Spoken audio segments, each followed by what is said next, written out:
Filho, aquela garçonete cuidou de mim no asilo. O que ela revelou em seguida devastou o milionário. O doutor Elias Monteiro era o tipo de homem que andava pela vida como se estivesse sempre pisando num tapete vermelho, mesmo que o chão fosse só o asfalto quente de São Paulo. Ele era o CEO da Monteiro Tech, uma empresa que vendia soluções digitais tão caras que parecia que o preço vinha com o cheiro do sucesso. Elias tinha 30 e poucos anos, o cabelo milimetricamente cortado, um relógio que valia um carro popular e a certeza de que tempo era dinheiro, e ele não podia perder nenhum dos dois. Naquele dia, o cenário era o Palácio de Cristal, um restaurante onde o prato mais barato custava o salário mínimo de muita gente. Elias estava numa mesa de canto, de frente para o Sr. Nakamura, um investidor japonês que segurava a chave para a próxima rodada de milhões. A conversa estava no ponto. A voz de Elias era suave, mas firme, desenhando gráficos imaginários de lucros estratosféricos. Então, Nakamura-san, o crescimento projetado para o próximo trimestre não é apenas exponencial, é inevitável. Estamos falando de dominar 80% do mercado de fintech no Nordeste até o final do ano. Nakamura balançava a cabeça lentamente, os olhos semicerrados avaliando. Elias sorriu. Ele estava prestes a fechar o negócio da vida dele. Foi aí que a porta de vidro abriu com um rangido que parecia alto demais para aquele ambiente silencioso e elitista. E quem entrou? Seu Agenor. Seu Agenor era o pai de Elias. Tinha quase 80 anos, a barba branca desgrenhada, e vestia um casaco de lã que parecia ter saído de um brechó dos anos 80, o que era um contraste violento com o linho impecável e as paredes de mármore do Palácio de Cristal. O velho parecia perdido, os olhos procurando algo ou alguém. Elias sentiu o sangue gelar. A vergonha era um nó apertado no estômago. Ele tinha colocado o pai no melhor asilo de luxo da região, a Estância dos Ipês Dourados, justamente para evitar esse tipo de quebradeira de protocolo. O lugar custava uma fortuna. Tinha piscina aquecida e enfermeiras 24 horas.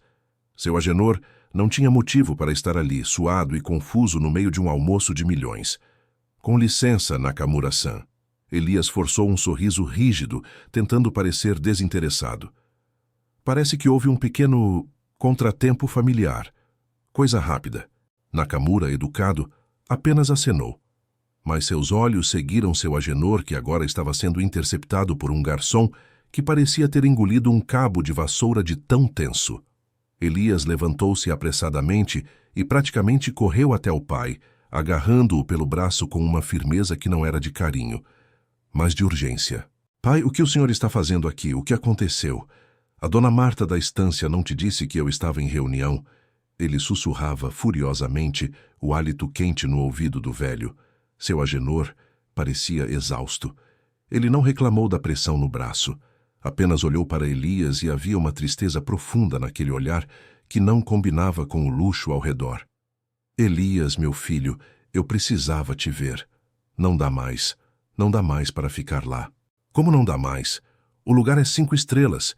Tem fisioterapia, hidroginástica, o chefe particular. O que o senhor quer, pai? Um spa no Japão?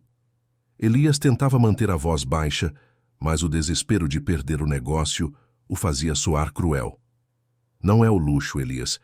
Eu não me importo com o luxo. Eu me importo com gente, meu filho. Eu me importo com a Clara.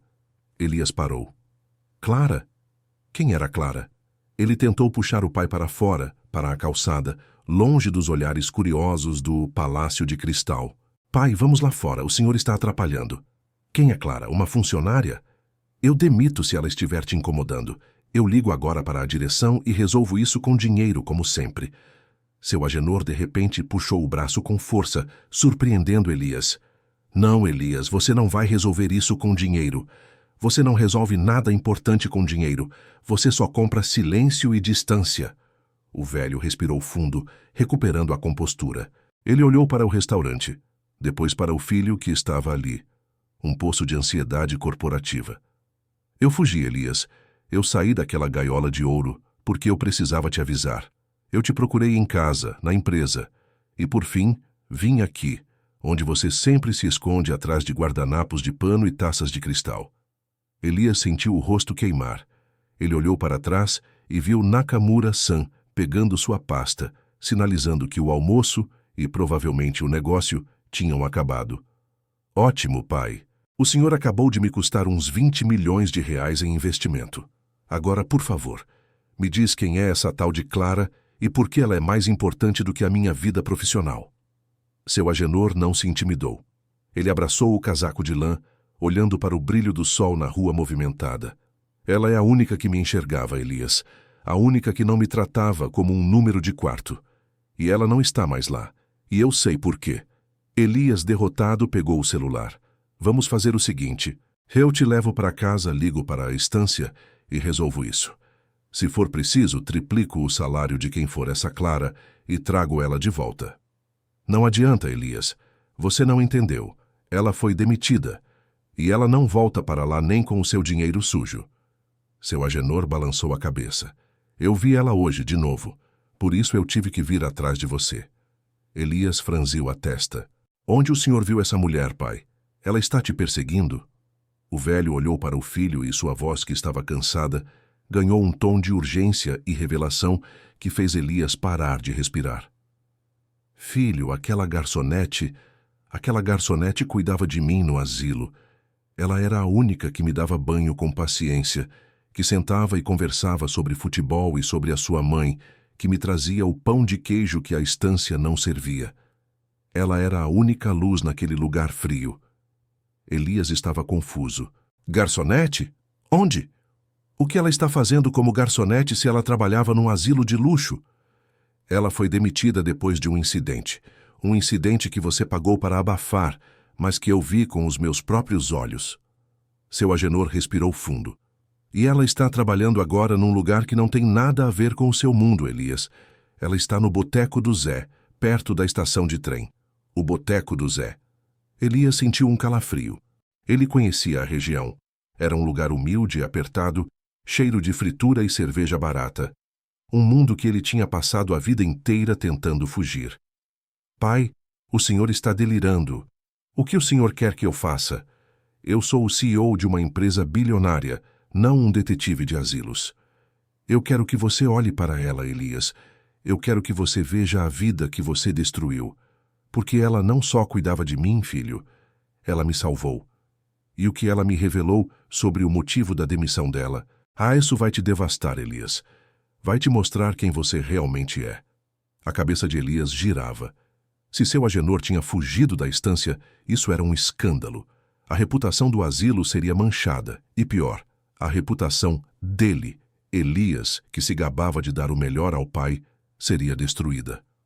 Tudo bem, pai, vamos até lá. Eu vou dar um jeito nessa história. Vou dar dinheiro para ela se virar, e vamos voltar para a estância. O senhor não pode ficar na rua. Seu Agenor concordou, mas com a condição de que Elias não fosse lá como o CEO, mas como o filho. Você vai ouvir, Elias. Você vai sentar e vai ouvir o que ela tem para dizer, sem interromper, sem sacar a carteira. Elias, mesmo relutante, sabia que precisava resolver a situação rapidamente. Ele ligou para o motorista, Jairo, pedindo que trouxesse o carro. O caminho até o Boteco do Zé foi um tormento. Elias, acostumado ao ar-condicionado gelado e ao silêncio do seu carro de luxo, agora estava preso no trânsito caótico da Zona Leste, ao lado de um pai que parecia ter envelhecido 10 anos em um dia. Pai, me explica direito. O que exatamente aconteceu na estância para essa mulher ser demitida? Ela roubou? Ela foi negligente? Elias tentava racionalizar, encaixar o problema em uma planilha. Seu Agenor olhou pela janela, os olhos fixos na paisagem de prédios antigos e postes enferrujados. Mas Clara era a melhor de lá. Todos a amavam. Mas ela tinha um problema, Elias. Ela era honesta. E ela viu o que você fez. O que eu fiz? Eu só paguei a conta, pai. Eu paguei a maior mensalidade da região. Você pagou para que seu pai fosse esquecido, Elias. E ela viu o que estava por trás da fachada de ouro. Ela viu que o seu cuidado era apenas uma transação financeira para limpar sua consciência. A dor na voz de seu Agenor era palpável. Ele continuou, a voz baixa, quase um sussurro. Houve uma noite em que eu caí. Caí feio no corredor e bati a cabeça. Levei horas para ser atendido. A estância tentou esconder, mas a Clara, ela registrou tudo. Ela viu que o luxo não compra competência nem humanidade. Elias sentiu um frio na espinha. Ele se lembrava vagamente de um e-mail da administração da estância sobre um pequeno incidente de segurança que havia sido resolvido. Ele apenas tinha mandado o jurídico assinar qualquer papel que garantisse que ele não seria processado. Ele não tinha lido os detalhes. E o que ela fez com esse registro, pai? Ela denunciou, tentou levar para a imprensa, para a ouvidoria. Ela tentou proteger todos nós que éramos tratados como mobília cara. E quando a estância descobriu, eles a silenciaram. Demitiram ela por má conduta e ameaçaram processá-la se ela falasse. E você, Elias, o seu escritório de advocacia assinou o termo de confidencialidade que garantiu o silêncio dela. Elias ficou mudo. Ele se lembrava vagamente de ter dado o ok para o acordo de não divulgação que a estância havia pedido, garantindo que nenhum escândalo sujasse o nome da família Monteiro. Ele tinha feito isso para proteger sua imagem, sem nunca perguntar quem estava sendo silenciado e por quê. O carro parou. O boteco do Zé não era apenas simples, era decadente. As mesas eram de plástico vermelho, a fachada era pichada e o cheiro de óleo de cozinha velho e esgoto vinha forte.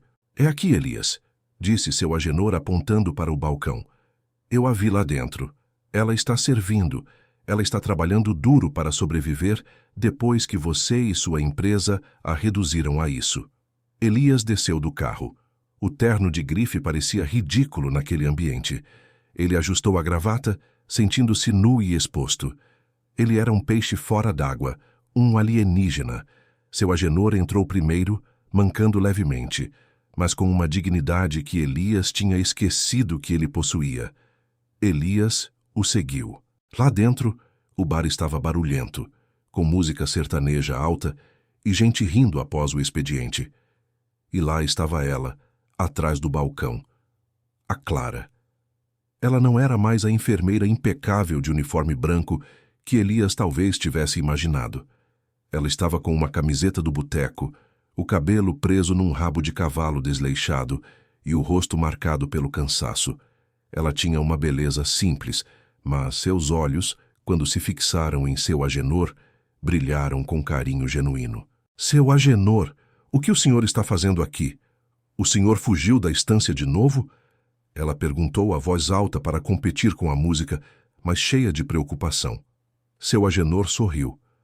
Eu vim te ver, minha filha, e trouxe o Elias. Ele precisa te ouvir. Clara olhou para Elias, e foi um olhar que o atingiu como um soco. Não havia ódio nem raiva. Havia apenas uma indiferença fria, como se ele fosse um pedaço de lixo que ela estava acostumada a varrer. Elias sentiu a necessidade de se explicar, de justificar o terno caro, o carro lá fora. Olha, Clara, eu sinto muito pelo que aconteceu. Eu não sabia dos detalhes do seu desligamento. Eu vim aqui para resolver isso. Quanto você precisa? Eu te dou um cheque agora, uma indenização justa para você abrir seu próprio negócio ou voltar a estudar. Clara largou o pano de prato. Ela se inclinou sobre o balcão e o barulho pareceu diminuir, focando apenas na voz dela, que era firme e cortante. O senhor acha que eu sou o quê, Elias? Que a minha dignidade tem preço? Você acha que pode comprar o meu silêncio de novo? Elias tentou argumentar, mas seu Agenor o segurou pelo braço, lembrando-o da promessa. Você vai ouvir. Clara respirou fundo, olhando diretamente nos olhos do CEO. Ela não via o homem poderoso, via apenas o filho negligente. O senhor não sabe de nada, Elias. O senhor só vê cifras. O senhor assinou a minha demissão, acabou com a minha carreira e me jogou aqui, onde eu tenho que trabalhar 12 horas por dia para pagar as contas da minha mãe doente. E tudo porque eu tentei proteger seu Agenor de ser tratado como lixo. Ela fez uma pausa dramática, e seus olhos se encheram de lágrimas que ela se recusou a deixar cair. Mas o pior, Elias, não é o que você fez comigo. O pior é o que você fez com a sua própria família. E o que eu vou te contar agora. O que eu descobri e o que me fez ser demitida, isso não tem preço. Isso não se resolve com dinheiro. Elias sentiu o coração acelerar. Ele estava acostumado a ter controle total, e agora, num boteco fedorento, uma garçonete humilde o estava desarmando com a verdade. O que foi, Clara? Fala de uma vez. O que foi que você descobriu? Elias exigiu, sua voz rouca. Clara olhou para seu Agenor, que apenas acenou com a cabeça, incentivando-a a falar. Ela se virou para Elias, e a revelação veio pesada e inegável, atingindo o CEO com a força de um trem desgovernado. Eu fui demitida, Elias, porque eu descobri que a estância dos IPs dourados estava roubando seu Agenor sistematicamente. Eles estavam desviando o dinheiro que era para o tratamento médico dele, enquanto o senhor pagava a conta mais cara de São Paulo. A sala girou para Elias. Roubo? Desvio? Ele, o CEO da Monteio Tech, estava sendo roubado publicamente, e sua negligência havia permitido isso. Eles me demitiram para que eu não revelasse o esquema. Mas isso não é o pior. O pior é que o dinheiro desviado, o dinheiro que a estância estava roubando de seu Agenor, não era apenas para o bolso deles. Eles estavam cobrando por um tratamento vital que seu pai precisava e não forneciam. Clara cruzou os braços, a expressão de pura mágoa. Seu Agenor precisa de uma medicação específica para o coração, Elias. Ele deveria estar tomando há meses. A estância cobrava a medicação no seu extrato mensal, mas nunca a administrava. E o senhor, tão ocupado em fechar negócios de milhões, nunca checou a lista de medicamentos. Seu Agenor está muito doente. E o motivo pelo qual ele fugiu hoje, Elias, não foi só para me encontrar. Foi porque ele está com medo de morrer na mão de gente que só liga para o seu dinheiro. E se ele morrer por falta de cuidado, a culpa não é da estância. Clara apontou o dedo para Elias, que estava pálido. A culpa é sua, CEO Elias Monteiro. E essa é a ponta do iceberg. Porque o que eu descobri depois que fui demitida, e o que eu só vou te contar se você prometer fazer justiça ao seu pai, é algo que vai destruir a sua empresa e a sua vida. Seu Agenor não está apenas sendo roubado de dinheiro. Ele está sendo roubado de algo que você não pode comprar de volta. O ar no boteco do Zé ficou pesado, denso com o cheiro de cerveja derramada e a verdade crua que Clara acabara de jogar na cara de Elias. Ele não conseguia falar. O terno apertado, o relógio de ouro, a arrogância que ele vestia como uma segunda pele, tudo parecia derreter sob o calor daquela revelação. Seu Agenor estava com o coração fraco, roubado e negligenciado, e a culpa era dele, Elias, que havia terceirizado o amor pela comodidade financeira. Eu não sabia. Elias conseguiu balbuciar, sentindo a garganta seca. Ele tentou dar um passo em direção ao balcão, mas suas pernas pareciam presas no chão sujo. Claro que não sabia, Elias. O senhor estava ocupado demais contando o zero dos seus investimentos, Clara retrucou sem piedade. Ela não era uma heroína de novela. Era uma mulher exausta pela injustiça e estava determinada a não deixar aquele CEO sair ileso. O senhor assinou o cheque mais gordo do asilo, achando que isso comprava a sua ausência e a saúde do seu pai. Mas a saúde do seu Agenor não entra em planilha, Elias. Seu Agenor, que observava a cena, tocou o braço de Clara, um gesto de gratidão e moderação. Calma, filha. Ele precisa entender. Elias, olha para mim. Seu Agenor disse, a voz fraca, mas carregada de autoridade paterna que Elias havia ignorado por anos. Eu fugi porque eu não queria morrer lá. Eu soube da medicação. A Clara me contou tudo, depois que ela foi demitida.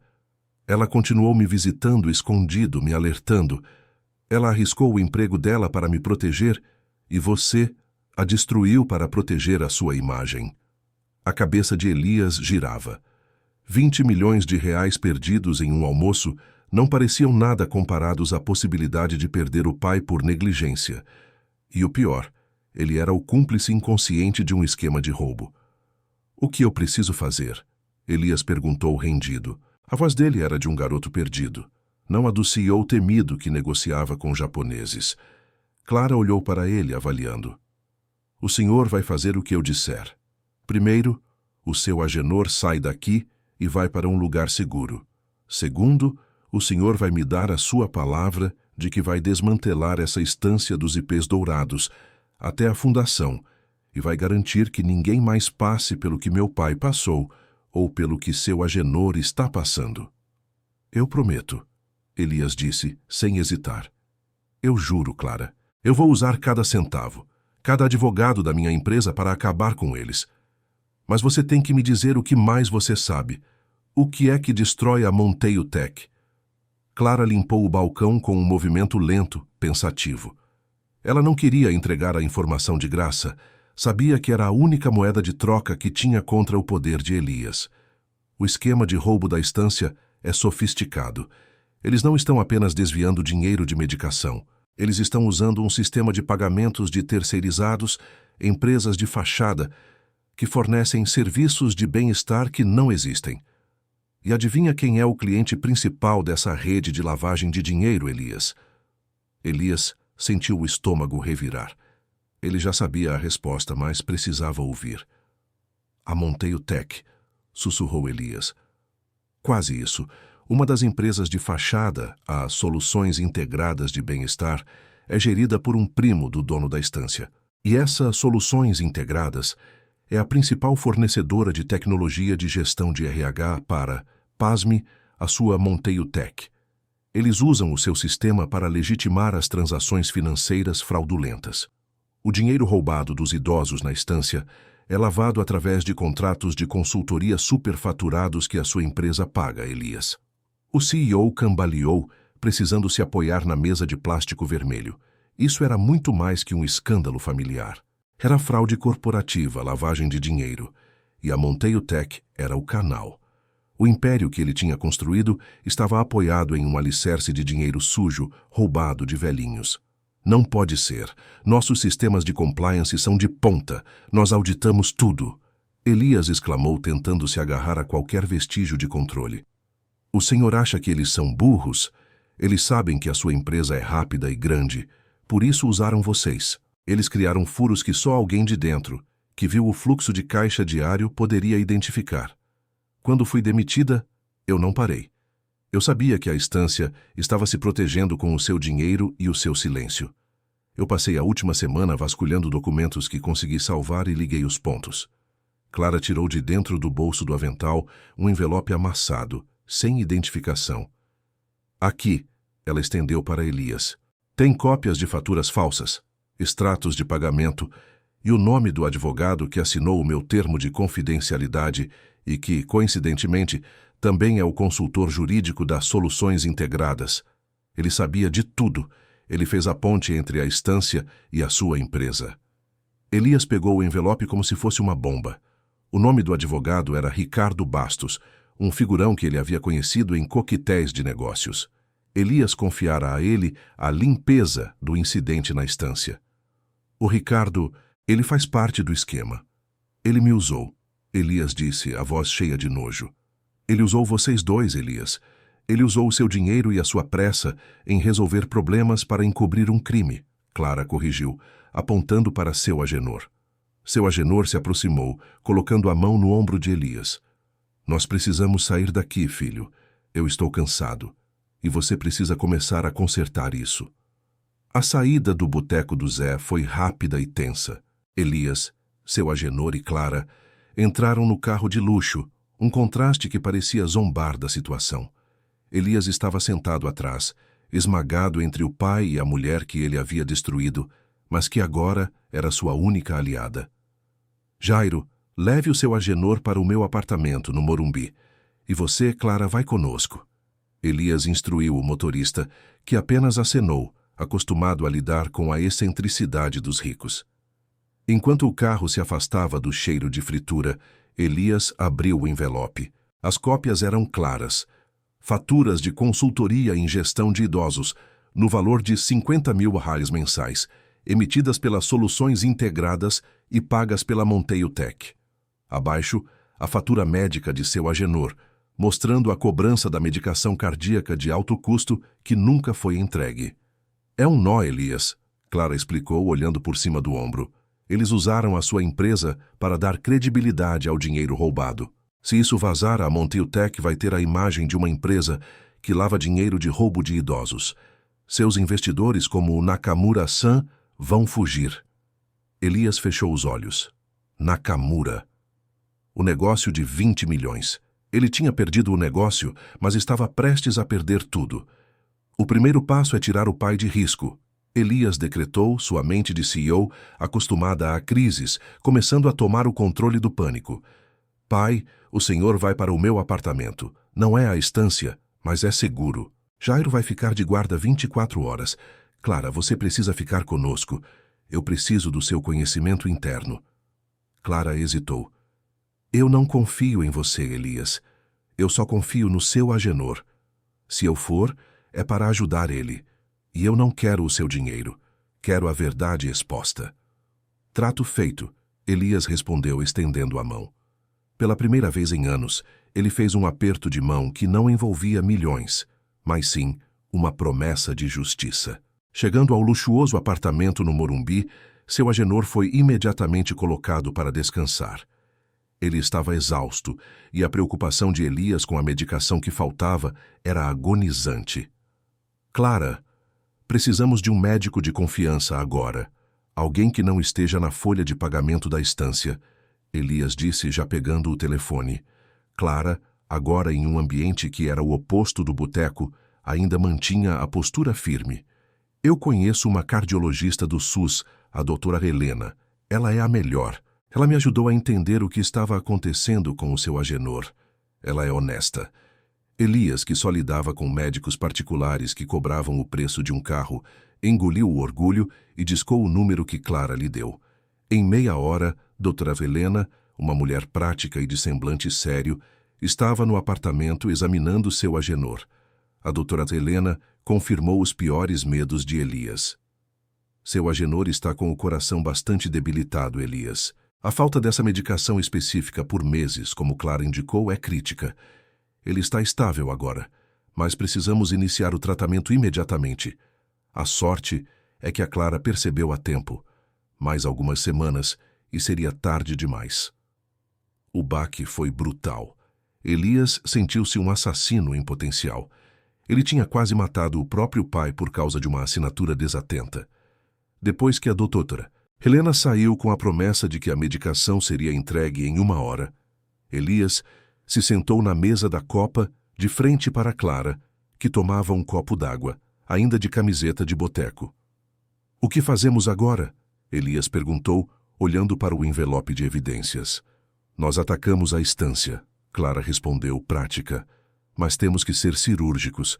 Se você for lá como Elias Monteiro, CEO, eles vão negar tudo e acionar o Ricardo Bastos.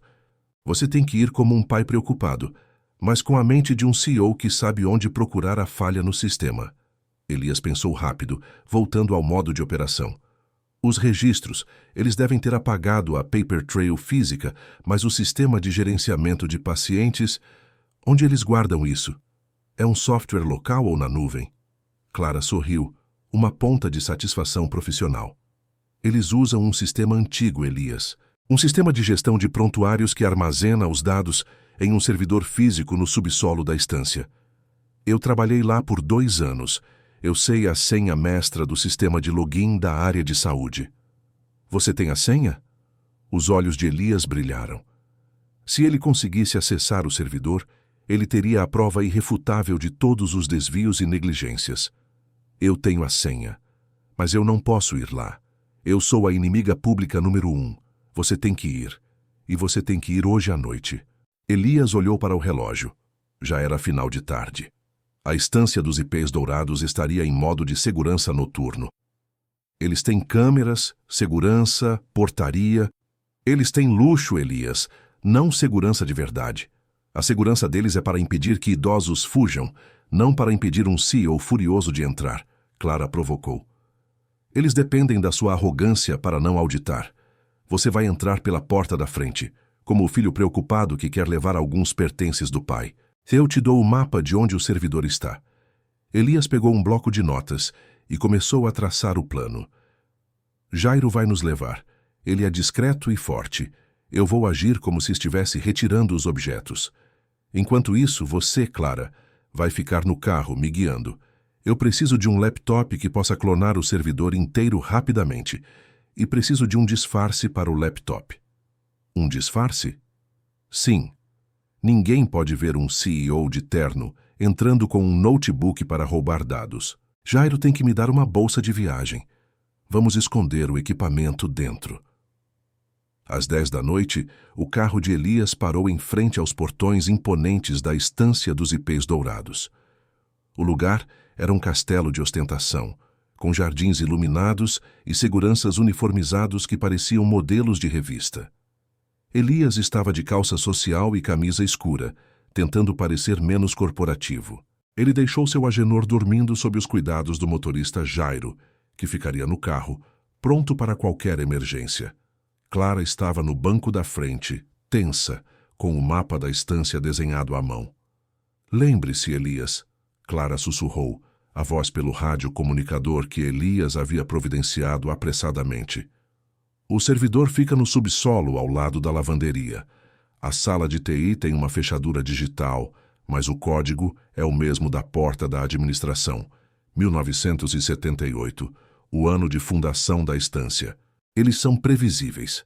Elias respirou fundo. Ele estava prestes a invadir um asilo de luxo para roubar provas que poderiam destruir seu próprio império. Ele desceu do carro e se dirigiu à portaria. Boa noite, sou Elias Monteiro, o filho do Sr. Agenor Monteiro. Vim buscar alguns pertences pessoais dele, já que ele saiu para uma viagem de emergência. O segurança noturno, um jovem sonolento, checou a lista. Ah, sim, o Sr. Agenor. Sentimos muito pela saída inesperada. A dona Marta deixou uma caixa com os pertences dele na recepção. Enquanto o segurança se afastava, Elias avistou a caixa. Ele fingiu inspecionar o conteúdo, aproveitando para memorizar a planta que Clara havia desenhado. A recepção ficava no térreo, a escada de serviço levava ao subsolo. Com licença, eu gostaria de usar o banheiro. É no subsolo, não é? Elias perguntou casualmente. Sim, senhor, perto da lavanderia. O segurança confirmou sem desconfiar. Elias carregou a caixa e foi em direção à escada de serviço. A caixa era pesada, mas não com os pertences do pai. Dentro estava o laptop de alta velocidade, cabos de clonagem e uma lanterna tática. O subsolo era um labirinto de cheiros de desinfetante e umidade. Elias seguiu as instruções de Clara, passando pela lavanderia barulhenta e chegando a uma porta metálica com um teclado numérico. 1978 e... O teclado bipou e a porta destrancou. Elias entrou na sala de TI. Era pequena, abafada, cheia de racks de servidores unindo. Ele encontrou o servidor principal, um monstro cinzento piscando luzes verdes. Clara, estou dentro. O servidor é o da direita, o maior. Eu vou começar a clonagem. Elias sussurrou no rádio. Rápido, Elias. A dona Marta faz uma ronda de segurança a cada 40 minutos. Você tem uns 20 minutos no máximo. Elias conectou o laptop. A clonagem de um servidor inteiro levaria tempo. Ele precisava de sorte. Enquanto o progresso da barra de carregamento avançava lentamente, Elias não resistiu e começou a vasculhar a sala. Ele encontrou uma pasta de arquivos físicos. Registros de Auditoria Interna, 2023. Ele abriu a pasta e seu coração gelou. Não era apenas sobre desvio de dinheiro. Havia relatórios internos detalhados sobre a qualidade da água, a higiene dos alimentos e, o mais chocante, o uso de sedativos pesados, não prescritos, para manter os pacientes mais agitados sob controle.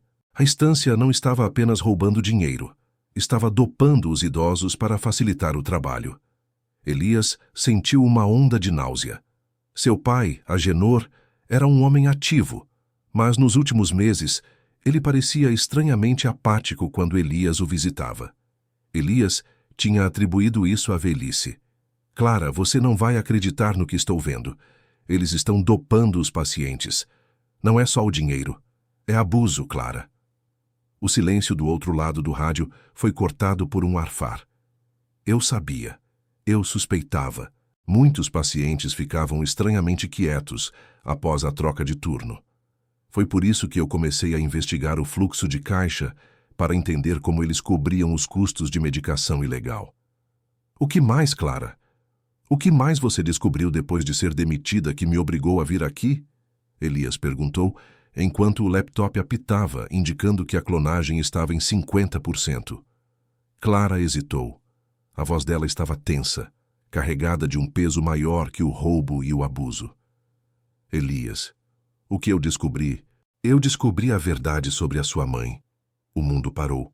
A mãe de Elias, Dona Lúcia, tinha morrido há 15 anos de um câncer agressivo. Foi uma perda que devastou seu Agenor e endureceu Elias, forçando-o a se concentrar obsessivamente no trabalho. O que tem a ver a minha mãe com isso, Clara? Ela morreu de câncer faz anos. Eu sei o que te disseram, mas eu passei a última semana tentando provar a ligação do Ricardo Bastos com a Estância e as soluções integradas. Eu encontrei um arquivo antigo que não deveria estar lá, um registro de internação. Elias apertou o rádio com tanta força que o plástico estalou. Fala de uma vez, Clara. Que internação? A sua mãe, Dona Lúcia, ela não morreu em casa como o seu Agenor te disse. Ela foi paciente da Estância dos Ipês Dourados nos últimos 6 meses de vida. E o Ricardo Bastos não era apenas o advogado da Estância e das soluções integradas. Ele era o advogado que cuidava da papelada final da sua mãe. Elias estava congelado. Seu Agenor sempre disse que a mãe dele tinha morrido em casa, em paz. Ele nunca mencionou um asilo. Por que meu pai faria isso? Por que ele mentiu sobre onde ela morreu? Porque ele queria te proteger de algo, Elias. Algo que aconteceu aqui. No registro de internação dela há uma nota. Uma nota escrita à mão por um dos enfermeiros antigos, antes de ser demitido. A nota diz que Dona Lúcia não morreu de câncer. Elias sentiu o estômago subir pela garganta. O laptop apitou. 90% concluído. Do que ela morreu, Clara? A voz de Elias era um sussurro frio de terror. O enfermeiro escreveu que a Dona Lúcia teve uma reação fatal a uma medicação que a Estância administrou. Uma medicação experimental. E essa medicação foi fornecida por uma empresa que estava testando compostos químicos de forma ilegal. Clara fez uma pausa, e o som da lavanderia e dos servidores parecia amplificar o silêncio. Elias, a empresa que forneceu o composto experimental para a Estância, que levou à morte da sua mãe, era a Monteio Biotech, uma subsidiária de pesquisa e desenvolvimento da sua Monteio Tech, que você vendeu no ano passado por uma fortuna. A verdade atingiu Elias não como um soco, mas como o desabamento de um prédio. Sua empresa. O império que ele havia construído era responsável pela morte da própria mãe, 15 anos antes. Ele havia vendido a subsidiária, lucrando com o sangue dela, sem saber que o rastro da negligência estava ali, naquele asilo de luxo que ele escolhera para o pai. Meu Deus, Elias murmurou. A Estância abafou o caso. O Ricardo Bastos garantiu o silêncio do enfermeiro e a falsificação do atestado de óbito. Seu Agenor sabia. Ele te internou aqui, Elias, não só por luxo, mas para te manter perto, para te forçar a confrontar o lugar que tirou a sua mãe. Ele tentou te dizer a verdade sobre a Clara e o asilo, para que você investigasse e descobrisse finalmente o que aconteceu com Lúcia. O laptop apitou. Clonagem concluída. Elias estava em choque, mas o instinto de sobrevivência do CEO foi mais forte. Ele desconectou o laptop, guardou-o na caixa e pegou o envelope de auditoria interna. Elias, você precisa sair daí. Eu ouvi um carro parar na frente. Acho que a dona Marta chegou mais cedo. Elias correu para a porta, mas antes que pudesse abrir, a luz do corredor se acendeu, e ele ouviu passos firmes. Ele estava encurralado. Ele se escondeu atrás de um rack de servidores, o coração batendo descontroladamente. A porta da sala de TI se abriu. Não era a dona Marta. Era Ricardo Bastos, o advogado, o cúmplice, com um semblante sombrio e um celular na mão.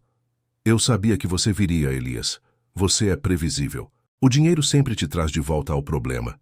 Bastos disse, olhando diretamente para o esconderijo de Elias, como se soubesse exatamente onde ele estava. Bastos se aproximou do servidor, ignorando Elias. A Clara é esperta, mas ela não sabe de tudo. E você, Elias, não faz ideia do quão profundo é esse buraco. Bastos tirou um dispositivo pequeno do bolso e conectou-o ao servidor, iniciando um processo de exclusão de dados. Eu limpei o rastro das soluções integradas hoje de manhã, mas eu não esperava que você fosse atrás da verdade sobre a sua mãe. Isso é um erro que eu não posso permitir.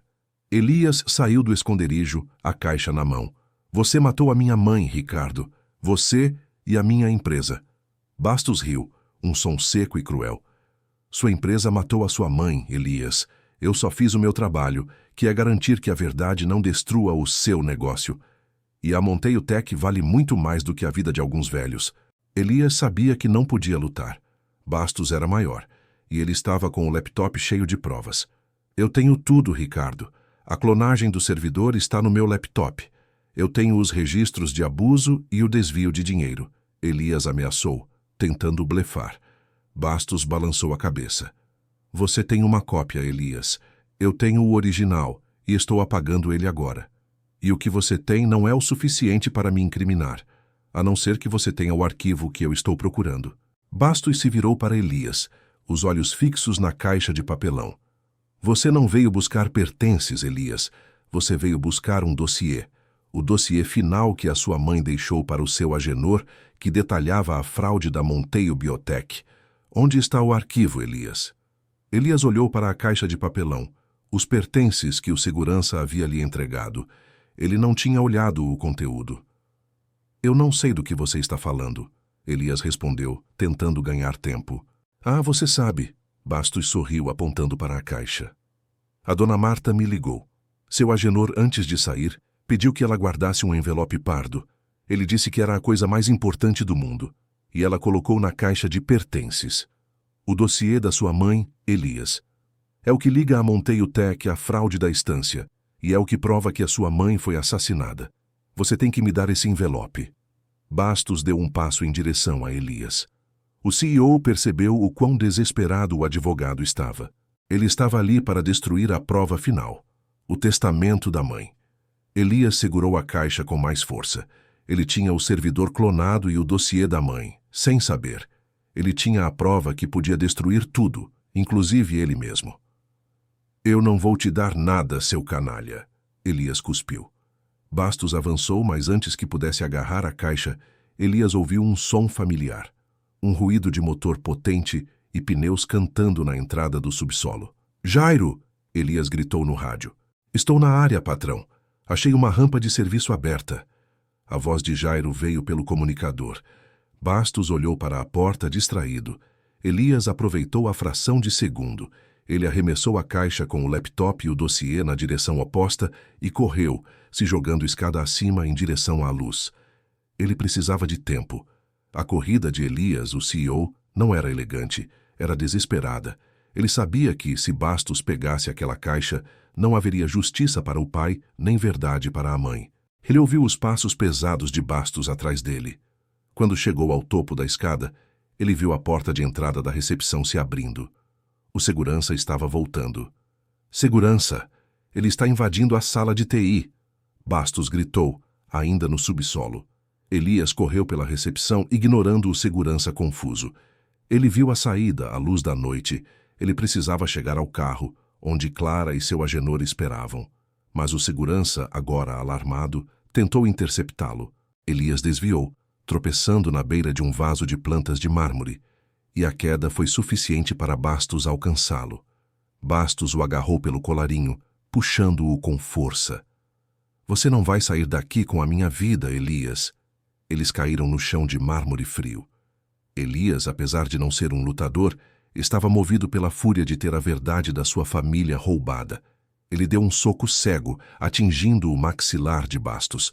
O advogado cambaleou, mas se recuperou rapidamente, chutando o abdômen de Elias. A dor o fez dobrar. O segurança finalmente interveio, tentando separar a briga. Parem, polícia! Eu vou chamar a polícia! Enquanto o segurança tentava conter Bastos, Elias se arrastou até a porta. Ele estava ferido, suado, com o terno rasgado, mas ele tinha que sair. Ele se levantou e correu para o jardim em direção ao portão. A sirene de um carro de polícia, acionado pelo segurança, começou a tocar à distância. Ele alcançou o carro de Jairo. Anda, Jairo, agora! Elias gritou, jogando-se no banco de trás ao lado do pai, que acordara com o barulho. Clara olhou para ele, assustada com a visão do CEO desgrenhado e ensanguentado. E a caixa? O laptop? Ela perguntou. Eu a arremessei na sala de TI. Eu tinha que sair. Bastos está lá dentro. Ele sabe do dossiê da minha mãe, Clara. Ele sabe que ela foi morta pela minha empresa. Jairo acelerou, o carro de luxo cortando a noite de São Paulo. Elias estava ofegante, olhando para trás, vendo as luzes da estância dos IPs dourados se afastarem. Ele tinha escapado, mas o laptop com o servidor clonado e o dossiê da mãe estavam nas mãos de Ricardo Bastos. Seu Agenor, que assistiu a tudo em silêncio, colocou a mão no braço de Elias. Calma, meu filho, o que você perdeu lá dentro é grave, mas a verdade está mais perto do que você pensa. Eu não te contei tudo sobre a sua mãe. Eu não te contei, Sonde. Ela escondeu o dossiê original, a prova que destrói a Monteio Tech e o Bastos de uma vez por todas. Elias olhou para o pai, o terror e a esperança se misturando. Onde, pai? Onde está o dossiê? Seu Agenor sorriu, um sorriso triste e resignado. Lúcia sabia que um dia você viria me buscar. Ela sabia que você precisaria de algo que não fosse dinheiro para te salvar. O dossiê original está escondido na única coisa que você não vendeu e que você nunca checou. Está escondido na nossa casa antiga, no seu quarto de infância, atrás do nosso primeiro investimento. Aquele quadro que ela pintou, Elias. Aquele quadro que você achou feio e deixou lá empoeirado na casa da vovó. A casa antiga, o quadro. Elias sentiu um nó na garganta. Ele havia deixado a casa, o passado e a memória da mãe para trás, e agora tudo o que ele precisava para sobreviver estava lá. Nós vamos para lá, Elias, agora. Mas você precisa saber de uma coisa antes, seu Agenor continuou, olhando para Clara, que acenou em concordância. O que é, pai? O dossiê não é só sobre a morte da sua mãe e a fraude da biotech. É sobre o início de tudo. O dossiê prova que a sua primeira grande ideia, Elias, a ideia que fundou a Monteio Tech e te fez bilionário, aquela ideia que você sempre acreditou a si mesmo, não foi sua. Foi roubada. O carro de luxo rasgava à noite, deixando para trás o brilho falso da estância dos IPs dourados e a fumaça do boteco do Zé. Elias estava encolhido no banco de trás, a adrenalina baixando e o pânico subindo. Ele não estava apenas fugindo da polícia e de um advogado sociopata. Ele estava fugindo de uma verdade que ameaçava desintegrar sua realidade. Seu Agenor estava ao lado, com a mão firme no braço do filho. Clara, à frente, observava a cidade passar. Mas seus pensamentos estavam na caixa de papelão abandonada na sala de TI, cheia de provas que agora Bastos tentaria destruir. Pai, o que o senhor acabou de dizer? Que ideia roubada! A Monteio Tech nasceu de uma solução que eu criei. Um algoritmo de gestão de risco que revolucionou o mercado. Elias exigiu, sua voz rouca de incredulidade. Ele podia aceitar ser um filho negligente, mas não podia aceitar ser uma fraude intelectual. Seu Agenor suspirou, um som pesado de anos de silêncio e mágoa. Você acha que eu não sei, Elias? Você tinha 20 e poucos anos quando fundou a empresa. Você era brilhante com números, sim, mas você não era um gênio de soluções humanas. Você era rápido, mas não era profundo. Ele olhou para Clara, que acenou, encorajando-o a continuar. A sua mãe, Lúcia, ela era a mente por trás da solução. Lúcia não era só uma pintora. Ela fazia trabalho voluntário em ONGs de microcrédito. Ela via as dificuldades das pessoas simples, que não tinham acesso a bancos. Ela queria criar um sistema de fintech muito antes de você saber o que essa palavra significava. Elias balançava a cabeça, tentando encaixar a imagem da mãe artista na de uma visionária de tecnologia. Lúcia criou um método de gestão financeira para pequenos empreendedores e famílias, que era simples, acessível. Ela chamava de Manual 1. Não envolvia algoritmos complexos, Elias. Envolvia confiança e uma estrutura de apoio que ela desenhou à mão. O que? Um Manual 1? O que isso tem a ver com a Monteio Tech? Tudo. Você encontrou os rascunhos dela, Elias. Você achou que era bobagem, um monte de anotações sentimentais. Mas você viu o potencial. Você pegou a arquitetura do sistema dela, tirou a parte humana, colocou o algoritmo frio e impessoal e vendeu como se fosse seu. Você transformou o trabalho de justiça social da sua mãe em uma máquina de fazer dinheiro para os ricos. O soco final veio com a calma dolorosa de seu Agenor. A sua mãe descobriu. Ela descobriu que você estava usando o projeto dela, tirando todo o propósito. Foi quando ela ficou doente e foi internada na estância. Ela estava tentando te confrontar, Elias. Ela estava preparando um dossiê, não só sobre a biotech, mas sobre a sua fraude original. Ela queria que você soubesse que a sua riqueza nasceu de uma mentira. Elias sentiu o ar rarefeito. Sua mãe não apenas morrera por causa da negligência de sua empresa, mas sua mãe estava tentando expor o fato de que o alicerce da Monteio Tech era um plágio. Toda a sua vida, seu sucesso era uma farsa.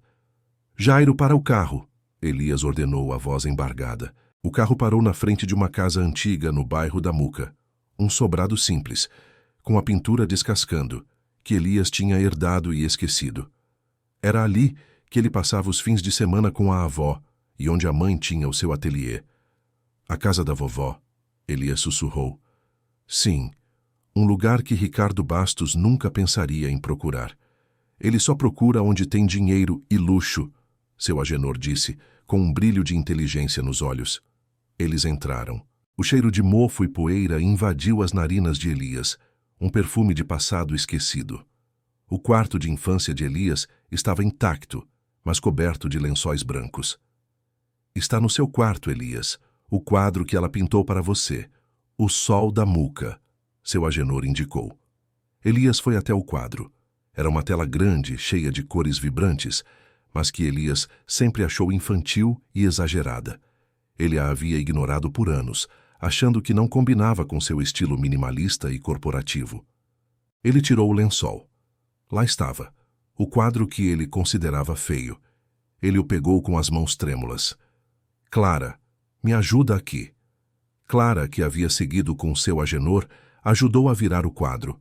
A parte de trás era de madeira simples, fixada com pequenos pregos.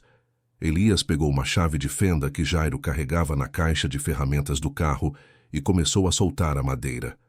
Havia um compartimento secreto, cavado na moldura. Lá dentro estava um envelope pardo, selado com cera antiga. O dossiê original. Elias o abriu. E lá estava. Documentos datilografados, extratos bancários antigos e a caligrafia elegante de sua mãe, Dona Lúcia. O primeiro documento era um memorando, datado de 15 anos atrás, endereçado a seu Agenor, detalhando o Manual 1, a arquitetura de um sistema financeiro simples. Anexado, havia uma carta de desistência de direitos autorais, assinada por um jovem engenheiro de software, recém-formado, que havia trabalhado com Lúcia em sua ONG. Elias, ele é o nome que você tirou do seu projeto, seu Agenor sussurrou, apontando para o nome no rodapé. Você deu a ele uma migalha para ele assinar a desistência enquanto ele estava doente e precisando de dinheiro. Você prometeu que usaria o Manual 1 para ajudar a comunidade, mas o usou para si. Elias sentiu o peso da traição. Não era apenas roubo, era a traição da confiança de sua mãe e a destruição da vida de um jovem idealista. Ele folheou o restante. O dossiê de Lúcia detalhava a fraude da Monteio Biotech, a conexão com a estância e a prova de que a medicação que a matou havia sido administrada por ordem de Ricardo Bastos, que na época não era apenas advogado, mas também acionista minoritário da Biotech. A minha mãe estava planejando ir à imprensa, Elias disse, a voz vazia. Ela não morreu só de câncer, ela foi silenciada por causa disso. De repente, a luz da sala piscou. Elias, Clara sussurrou, olhando pela janela. Um carro parou lá fora. É um sedã preto, sem identificação. Eu acho que ele nos seguiu. Bastos. Ele havia percebido que a caixa na estância não continha o envelope pardo e sabia que seu Agenor o levaria ao único lugar que Elias tinha esquecido. O passado. Jairo, bloqueia a porta da frente. Não podemos deixar ele entrar. Elias ordenou, voltando ao modo de crise. Jairo, Um ex-segurança particular acostumado a proteger ativos corporativos, não hesitou. Ele usou um móvel antigo para travar a porta. Elias, seu Agenor e Clara ficaram no quarto. A única saída de emergência era a janela do segundo andar. Ele não pode saber que temos o dossiê original, Elias disse, apertando o envelope. Eles ouviram o rangido da porta da frente sendo forçada. Bastos estava dentro. Elias, eu sei que você está aí. Me dê o envelope e eu garanto que a sua empresa sobreviva. Eu posso apagar o rastro da estância e da biotech. Podemos culpar a administração do asilo.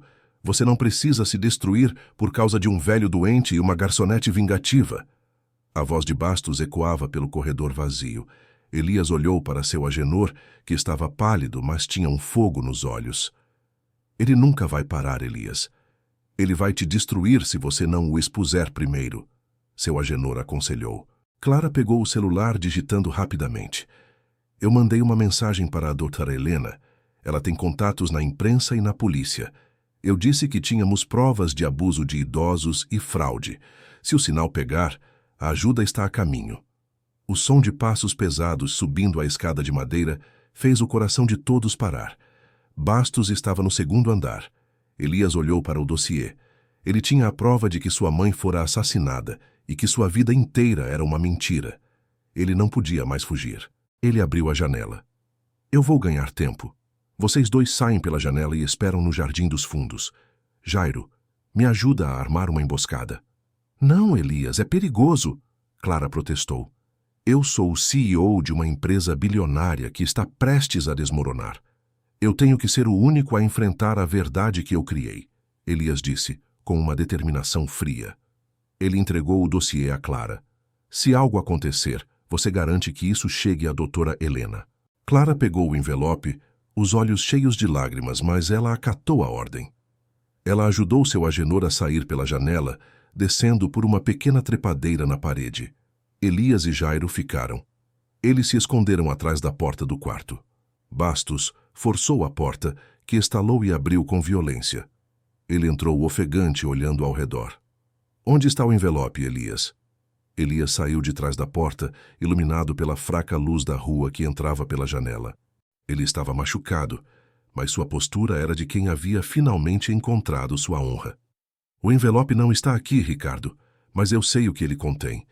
Eu sei que você matou a minha mãe para encobrir a fraude da biotech, e eu sei que a minha empresa é a fachada para a sua lavagem de dinheiro. Bastos parou. Você está delirando, Elias. Você está sob estresse. Ninguém vai acreditar em você. Eu tenho o controle de todos os seus advogados e do seu conselho. Se você tentar me expor, eu destruo a Monteio Tech, e você vai para a cadeia por cumplicidade em fraude. Tente, Elias desafiou. Eu não ligo mais para a Monteio Tech. Meu pai está seguro, e a verdade da minha mãe está viva. Bastos, furioso, sacou uma arma que estava escondida no cós da calça. Você não me deixa escolha, Elias. Você será mais um incidente de segurança na estância. Naquele instante, Jairo, que era rápido como um raio, avançou, agarrando o braço de Bastos. A arma disparou, o som ensurdecedor no quarto pequeno. A bala atingiu a parede, perto do quadro O Sol da Muca. Bastos e Jairo caíram no chão, lutando pela arma. Elias, aproveitando o caos, correu para a janela e gritou: Clara, chame a polícia! Ele está armado! A luta foi brutal e rápida. Jairo era forte, mas Bastos era movido pelo desespero. O advogado conseguiu se soltar, mas a arma escorregou e foi parar debaixo da cama. Bastos, vendo que não podia vencer a luta física, correu para a porta. Ele precisava fugir antes que a polícia chegasse. Elias, com o corpo dolorido, gritou: Ele está fugindo! Ele está com a arma! Lá fora, a sirene da polícia, respondendo ao chamado de Clara, cujo sinal finalmente pegou, começou a se aproximar rapidamente. Bastos, vendo as luzes azuis e vermelhas invadindo a rua, percebeu que estava encurralado. Ele correu para a janela, tentando seguir o caminho de seu Agenor e Clara, mas era tarde demais. A polícia invadiu a casa. Eles encontraram Jairo e Elias ofegantes no quarto e Bastos preso na janela, tentando descer. A manhã seguinte encontrou Elias na delegacia, dando seu depoimento. Ele estava sem o terno de grife, vestindo roupas emprestadas de Jairo, e parecia, pela primeira vez, um ser humano real. Ricardo Bastos foi preso, acusado de tentativa de homicídio, fraude corporativa e falsificação de documentos. A polícia, com o dossiê original em mãos, rapidamente começou a desmantelar a rede de corrupção que ligava a Estância dos IPs Dourados, as Soluções Integradas e a Monteio Biotech. Seu Agenor estava sob cuidados médicos, seguro e com a medicação correta, em um hospital de verdade. Clara estava com ele, agindo como sua enfermeira particular e protetora, agora paga por Elias, não com um salário de CEO, mas com gratidão e respeito. Elias havia perdido o investimento de Nakamura. A Monteio Tech estava em caos. O conselho de administração exigia respostas e os acionistas estavam em pânico. Naquela tarde, Elias estava em seu escritório, o luxo parecendo vazio e ridículo. Ele não estava mais focado em salvar a empresa, mas em fazer justiça. Clara entrou, trazendo um café. Ela não era mais a garçonete, mas uma consultora de crise, uma aliada essencial. O conselho está em reunião de emergência. Eles querem que você negue tudo, Elias, que culpe Bastos e se declare vítima, Clara informou, séria. Elias olhou para o dossiê que estava em sua mesa, ao lado da imagem da mãe. Eu não sou vítima, Clara. Eu sou o cúmplice. Eu criei a estrutura que permitiu isso. Eu negligenciei meu pai e minha mãe. Não vou mais mentir. Elias levantou-se. Ele sabia o que tinha que fazer. Ele entrou na sala de reunião, onde os rostos tensos de seus executivos e acionistas o esperavam. Ele não usou o jargão corporativo. Ele falou com a simplicidade que havia aprendido no boteco do Zé. Senhores, a Monteio Tech está sob investigação.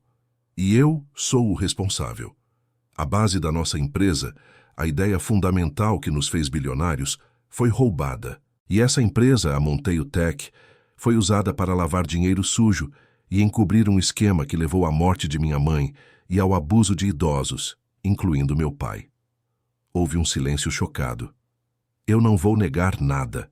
Pelo contrário, eu vou cooperar totalmente com a investigação. Eu vou desmantelar a Estância dos IPs Dourados e garantir que todos os envolvidos paguem, incluindo eu mesmo, se for o caso. Elias olhou para o CEO interino, um homem que ele havia treinado para ser tão impessoal quanto ele. A Monteio Tech, como vocês a conhecem, acabou. Mas a ideia original, o Manual 1 da minha mãe, essa ideia era sobre ajudar as pessoas. Eu vou usar o que resta do meu capital e da minha capacidade para honrar essa ideia. Eu vou fundar uma nova empresa, uma que use a tecnologia para o bem, não para o lucro cego. A reação foi de fúria e desespero. Acionistas gritavam sobre perdas e processos. Elias apenas pegou suas coisas e saiu da sala, deixando o caos para trás. Ele estava livre. Livre do terno, livre da mentira, livre do império. 6 meses depois, Elias não era mais o CEO bilionário.